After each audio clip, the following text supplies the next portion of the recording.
Hi. மாம்பழத்தில் நான் செஞ்ச 4வது ஸ்வீட்டு இதுதான் மேங்கோ ஷீட்டா ஜெல்லி. ஸோ லாஸ்ட் 3 வீடியோ பார்த்தவங்களுக்கு தெரிஞ்சிருக்கும் என்ன ப்ரொசீஜர்னு. ஃபஸ்ட் டைம் பார்க்குறவங்களுக்கும் சொல்லிடுறேன். மாம்பழத்தோட தோல் எடுத்துகிட்டு அதை சின்ன சின்ன பீசஸாக கட் பண்ணி எடுத்துக்கலாம். கட் பண்ணி எடுத்த மாம்பழத்தோட ஃபர்ஸ்ட் ஹாஃபில் mango yoghurt ice cream and lassi செஞ்சுருக்கேன். செகண்ட் ஹாஃபில் ஜூஸ் அண்ட் மேங்கோ ஜெல்லி செஞ்சுருக்கேன். இதோட வீடியோ லிங்க்குமே கொடுத்துருக்கேன், செக் பண்ணி பாருங்கள். ஜூஸ் செஞ்சது போக இருந்த மிச்ச ஹாஃப் பியூரி என்ன பண்ணியிருக்கேன் அப்படின்னா, ஒரு கடாயில் எண்ணெய் ஊற்றிக்கலாம். உங்களுக்கு எண்ணெய் தேவையில்லை அப்படின்னா நெய் ஊற்றிக்கோங்க. நெய்யும் வேணாம் அப்படின்னா நீங்கள் டைரெக்டாகவே அந்த மேங்கோ பியூரியை கடாயில் சேர்த்து நல்லா மிக்ஸ் பண்ணுங்கள். அடி பிடிக்காமல் இருக்கணும். மிக்ஸ் பண்ணதுக்கப்புறம் இந்த மாதிரி நல்ல திக்னஸாக மாறி வரும். கலரும் வந்து நல்லா சேஞ்ச் ஆகிருக்கும். உங்களுக்கு வேணும்னா ஸ்வீட்னஸ் பத்தலை அப்படின்னா சர்க்கரை கொஞ்சம் எக்ஸ்ட்ராவாக சேர்த்துக்கோங்க. இந்த அளவுக்கு திக்காக வந்ததுக்கப்புறம் அடுப்பு ஆஃப் பண்ணிவிடுங்க.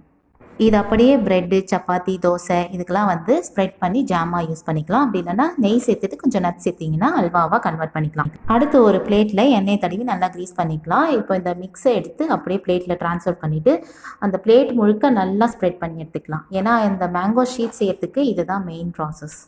ஒரு சப்பாத்தியோட திக்னஸ் அளவுக்கு நல்லா ஸ்ப்ரெட் பண்ணி விட்டுக்கலாம். ரொம்ப தின்னாக ஸ்ப்ரெட் பண்ணிட்டீங்கன்னா அதை எடுக்கும் போது பிச்சுக்கிட்டு வந்துடும். அதோட நல்லா வெயில் அடித்தா எடுத்துகிட்டு போய் வெயிலில் வைங்க. இல்லை வெயில் அடிக்கலை அப்படின்னா ஃப்ரிட்ஜிலேயே வச்சுருங்க. ஒரு 3 to 4 days கழித்து எடுத்து பார்த்தீங்கன்னா உங்களுக்கு அந்த ஷீட் வந்து நல்லா ஃபார்ம் ஆகிருக்கும். எனக்கு வெயில் கம்மியாக இருந்ததுனால நான் ஃப்ரிட்ஜில் தான் வச்சு எடுத்தேன். அவ்வளோதான், மேங்கோ ஜெல்லி ஷீட் ரெடி ஆகிடுச்சு. சப்போஸ் உங்களுக்கு லைட்டாக காரம் தேவைப்படுது அப்படின்னா நீங்கள் மிக்ஸ் பண்ணும் போதே 2 pinches சில்லி பவுடர் இல்லைன்னா சில்லி ஃப்ளேக்ஸ் சேர்த்துக்கோங்க. இப்போ இதை விருப்பப்பட்ட ஷேப்க்கு கட் பண்ணி எடுத்துக்கலாம். இல்லை கட் பண்ணிவிட்டு ரோல் பண்ணிங்கன்னா கூட பார்க்க ரொம்ப அழகாக இருக்கும். இதுக்கு முன்னாடி இந்த மேங்கோ ஜெல்லி ஷீட்டை நான் ஹரித்வார் மார்க்கெட்டில் வாங்கி சாப்பிட்ருக்கேன். ஹரித்வார் மார்க்கெட்டில் எங்கே பார்த்தாலும் இதை விற்பாங்க. அதில் லைட்டாக மண்ணாக இருக்கும், அந்த அளவுக்கு நல்லா இருக்காது.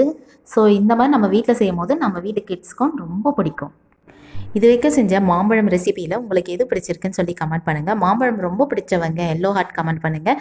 சேனலுக்கு மறக்காமல் சப்ஸ்கிரைப் பண்ணிவிடுங்க. பாய்.